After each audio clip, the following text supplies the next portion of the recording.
How tough is real deserted island survival? Is it an endless seafood buffet every day? Is having two hands enough? That's an illusion. They almost died of thirst while drinking coconut water. Reality's way crueler than you imagine. To dodge his girlfriends 9 times a day demands 2 legendary players ship out to a gearless desert island. Can they make it? Like and subscribe. The challenge is on a deserted island in the Gulf of Thailand during rainy season. But downpours actually help you survive out here. Mosquito swarms aside. Dodging his girlfriends 9 times a day demands. The stars are survival legends Kelly and Danny. Kelly and Danny are wilderness pros, but it's their first no-tools run on a deserted island. Kelly's fear is going hypothermic. Her 8th time in a primitive survival challenge. And she's already been forced to tap out twice before due to hypothermia. When she makes it to the end, she crushes it. Meanwhile, Danny is focused on the freshwater issue. Danny's only done 6 survival runs, but he's young, tough, and his survival skills are advanced. He's really impressed the crew and is now seen as a rising star in primitive survival TV. He's outscored Matt's survival rating multiple times, even before this season. They'd already brought the 2 of them in as closers to set the bar for the new contestants. But because they're both show veterans, production flat out banned them from bringing any gear. Kelly plans to use sharp stone flakes as a substitute for a knife, while Danny keeps trying to make fire by friction. On their way to Thailand, they'd even bumped into each other at the airport, so the crew sent them to the island together. Kelly's survival rating is 9.7, while Danny's is a perfect 10. Even for a high-tier duo, when they face the production team, anything that must go is removed. Each carries a shoulder bag as they start this deserted island survival challenge. They don't need to trek kilometers for water, but they do have to swim 100 meters through open sea to reach the island. Fresh out of the water, Kelly notices a rock on the beach. In a survival situation, you could chip a rock to get sharp flakes as a makeshift knife. Next, the main task is picking a spot for shelter. Danny's really afraid of downpour, so to him, shelter comes first. They spot a coconut tree, and the fallen coconuts become their only way to get fresh water. Of the 4 survival essentials, they're missing fire and shelter. They find open ground. On this open ground, they quickly sketch out a shelter plan. Kelly plans to build a sloped shelter between 2 trees, while Danny is thinking about rigging the shelter roof to catch rainwater. Gotta say, pros really plan ahead. The island's loaded with resources, but without a machete, it's like going into the wild without toilet paper. You're stuck. As Danny scrounges for materials, he notices a water pit. Normally they'd boil it in a metal pot first, but this time that's off the table. Since they came in empty-handed, they have no way to boil fresh water they find. Meanwhile, as Kelly rummages coconut shells, she spots a Thai red dragon centipede, a species reaching nearly a foot long, with powerful venom. A single bite can cause pain for days. In the countryside, folks catch centipedes to soak in liquor, but here, Kelly wants no part of them. Danny finds discarded bamboo. The bamboo is sturdy, ideal for knocking together a shelter and raft. With bamboo sorted, how will they tie the bamboo for the shelter? Danny just rips bark off a tree. The inner bark fibers are crazy tough, and out in the wild, they're a basic but useful source of cordage, ideal for tying bamboo between 2 trees. Next, they prop up a support pole, then put together a rainproof roof. They haul in bamboo for the roof frame, and wrestling it barehanded is rough. With a machete, they'd have finished in half the time. Once the shelter frame is up, they gather dried coconut leaves nearby and spread them over the roof. A thicker layer means more rain protection. This time, their shelter must collect rainwater too, other than tossed plastic bottles. Coconuts are their only water containers. I have some ideas for water catchments, including a gutter-style roof system, which will catch and store a lot of water and hopefully provide us with a good water source. With the shelter done, how could they not sort out a comfy bed? As a veteran who spent years in the wild, Kelly put together a basic raised bamboo bed off the ground. Danny chose comfort, layering sand and coconut shreds into a bed. The shelter's basically dialed in, but the water setup's still not started. The island's brutal heat has Danny's mouth bone dry. Luckily, there are loads of fresh coconuts around. The downside? With no machete, cracking a coconut for a drink is way harder than you'd expect. I am thirsty. Let's see if it even has water in it. I need water. Now we have to get another coconut. I'm already feeling dehydrated. These coconuts. No! Without water, we're not gonna last out here. With a lot of water, we're not gonna last out here. With a lot of water, we're not gonna last out here. With a lot of water, we're not gonna last out here. After a rest, the challenge resumes. He uses a stick to smash coconuts. Kelly heads out to scout and spots younger coconuts. Their inner shell is soft, so you poke through the fibrous husk for the coconut water. There's water. Hey! Oh, you drink. Takes a lot of effort to get into these coconuts.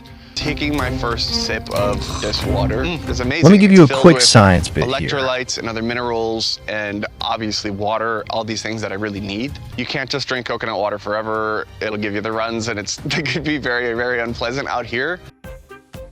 Coconut water helps thirst, but it's no substitute for fresh water. It's high in natural sugars, and too much makes the body work harder to process them. Too much sugar makes you pee more, which can dehydrate you faster. Danny catches on too and wants to switch to fresh water instead of coconut. From the weather, if they wait for rain, they'll die of thirst first. So how will Danny and Kelly deal with this freshwater crisis? The way these legendary players handle it may truly shock you. At night, while sleeping, Kelly is jolted awake by a centipede crawling right over her head. I don't even dare picture getting bitten by a centipede that big in the middle of a dream. This 15+ centimeter centipede shows up, and Kelly still handles the whole thing with total calm. Is this a 9.8 rated legendary player's mental toughness? Calm under pressure. Impressive.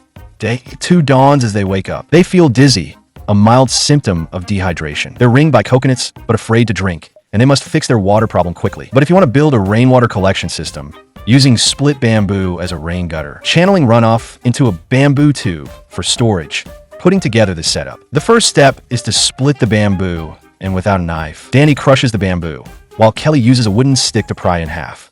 Look at that. Yeah! I think we got enough, Dan. They cooperate seamlessly, and the split bamboo becomes a half cylinder. By hollowing the inner nodes, they make a bamboo gutter and set it along one side of the shelter as a rainwater collector. Kelly lines the bamboo up side by side, packed tight across the shelter frame, so that when it rains, the water runs through the bamboo gutters and flows down, with the bottom bamboo serving as the collection pipe. The next rain could yield 2 to 3 liters. But where can they store it? Bamboo tubes are ready-made natural canteens. Hook them to the rain gutter. The rainwater will gather in those tubes.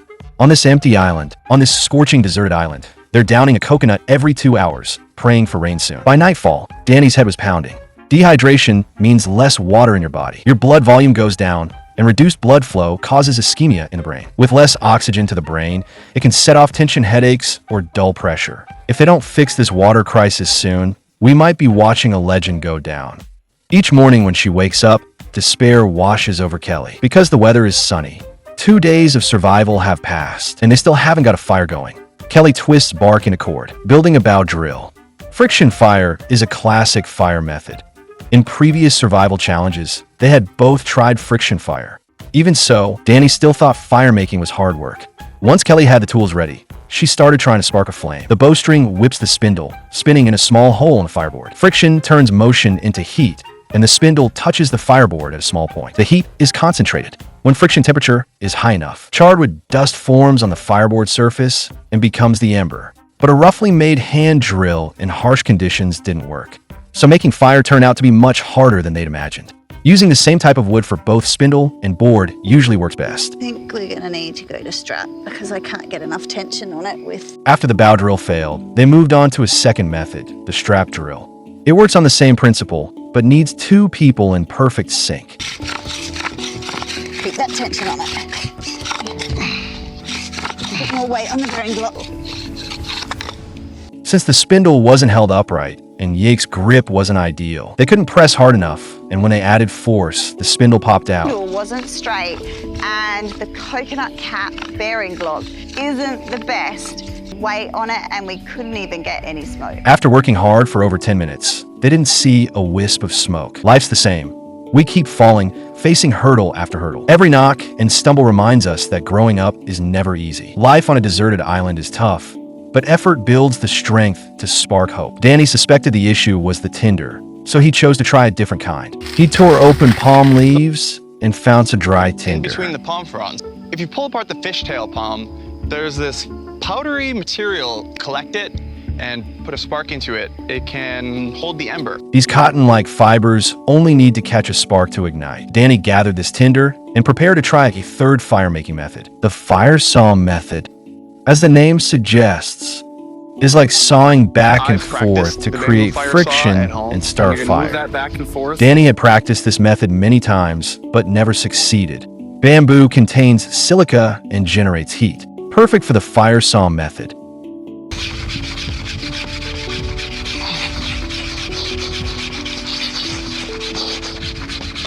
I'm trying as hard as I can, putting all of my muscle into it, and I am barely getting smoke. No sparks flew out, though. Only calluses on their hands and the smell of sweat. They were obviously going all out, but still getting nowhere. Wilderness survival was never really about how great they are at hunting or how well they eat. What really hooks people is the way they face hardship and failure. Calm, tough, and always actively looking for solutions. This is the message the production team wants to convey, which is why they gave this uneventful episode an 8.5 rating. A top recommendation. Danny drank some coconut water and lay down in the shelter to rest, while Kelly headed to the shore to look for better fire-making materials. Of flint potential we've found out here. You can see that the outside has been slightly oxidized with a bit of iron because of the reddish color. Flint and iron can make a spark. You can really see Kelly's expertise here. The reddish stones she picks up might contain iron oxides, key for making fire. When you strike stones, it's not the stone itself that burns. The sparks are tiny burning particles of iron. Danny tries a fourth fire method, sparking a fire by knocking stones together. He taps them, but no sparks. But they can clearly smell something like a match being lit. You can't see it in the daytime, but it smells like it. I can smell it here. It smells like a match. Yeah. It's sparking. Amazing. Using a knife or steel to strike would be more ideal. Danny and Kelly both try to make fire with stones, but this is harder than bow drilling or friction methods. In daylight, it's hard to see sparks, so they can't judge if it's working. So Kelly decides to wait for night to try again. Curious to try this out in the dark. Dan and I can smell that we're getting a spark, but we just can't see it. It's left till nighttime where we can see the spark. That night, they go back to trying stone fire. After a full day's effort, they're already wiped out, and they've been hungry and thirsty. Now, instead of sleeping, they must sit striking rocks. By now, most folks will be begging for a midnight snack. But these two legendary survivalists don't just skip the whining about food. They pull sparks out of the stones. Both Kai and I are exhausted. We are trying fire starting again. Yep. I almost got it. Yeah, my God. Oh my goodness. Holy cow. We did it! Get it in there. Just put it under. My goodness. After a full day of trying to make fire, they finally succeed. Life is never an easy thing. Kelly and Danny worked hard all day and failed all day. Yet I didn't see a trace of negativity in them. I saw effort upon effort, all for that faint starlight in the dark. A spark becomes a blazing fire. Then they raise their arms and shout in dead of night. Their laughter ringing through the wild is the truest answer to their grit and effort. Now they have fire, shelter, and a way to catch rain. Everything's ready. They need a change in the wind. Looking at everything he and Kelly had built with their bare hands. A contented smile as he wishes for heavy rain. Day 4 arrives, and Kelly is woken up by hunger at the crack of dawn. And I got to eat. I want some roast coconut and hermit crab, please. You expect her to rush to the reef, but she just grabs a few hermit crabs on shore. The big seafood feast they hoped for never happened. They ate half-cooked hermit crab. 10 hermit crabs have 20 grams of protein, like half a chicken breast. Maybe it was hunger messing with her, but to Kelly, these hermit crabs tasted just like lobster. Got all that meat, just like a lobster. It's like that poop sack in lobsters, you know? I thought maybe the heads would be delicious, like lobsters. They taste like stomach bile. Gooier than I expected. That was delicious. Hermit crabs qualify as seafood, but since the survival challenge lasts 14 days, they're not picky eating. Being hungry feels like dieting. What they want is fresh water. With fire, they can boil it to drink, but nothing to hold it, and the blazing sun won't go down. It's enough to push them to the brink. By day 5, so far, they've gone 4 days on only coconut water, and nerves are about to snap. Dawn, Kelly rushes to the toilet and doesn't make it back for 20 minutes. Excuse me? I'll be back. The amount of hydration we're getting from the coconut once you start to get an upset stomach. Milky water coming from my butt. By evening, Danny's stomach started to protest too.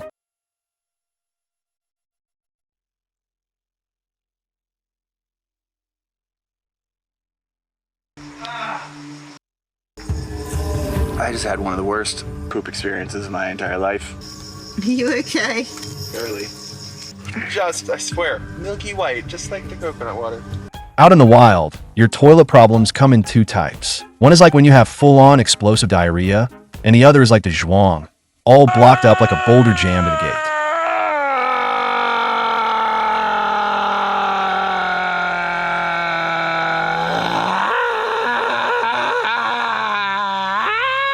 Danny and Kelly both said their poop was basically coconut water.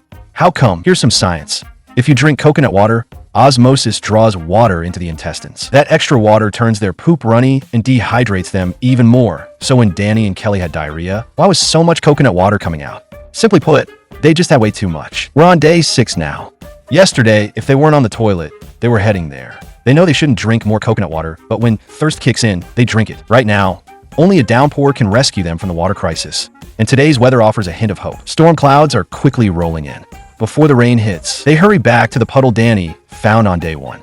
He tastes it and confirms fresh water. If stranded on a deserted island, what would you use to hold and boil the water? If you've watched Dajwang's Deserted Island Survival series, this will probably ring a bell. On a beach, we can pick up some discarded bottles to store water. Glass bottles are the best containers, but Danny and Kelly think otherwise. They pass up glass bottles and stubbornly stick with all-natural bamboo stalks. But with long bamboo and no machete, how can they turn it into a water container? If you snap it, the pressure can make the bamboo tube burst. If you're there, what would you do? Kelly and Danny choose to burn through the bamboo instead.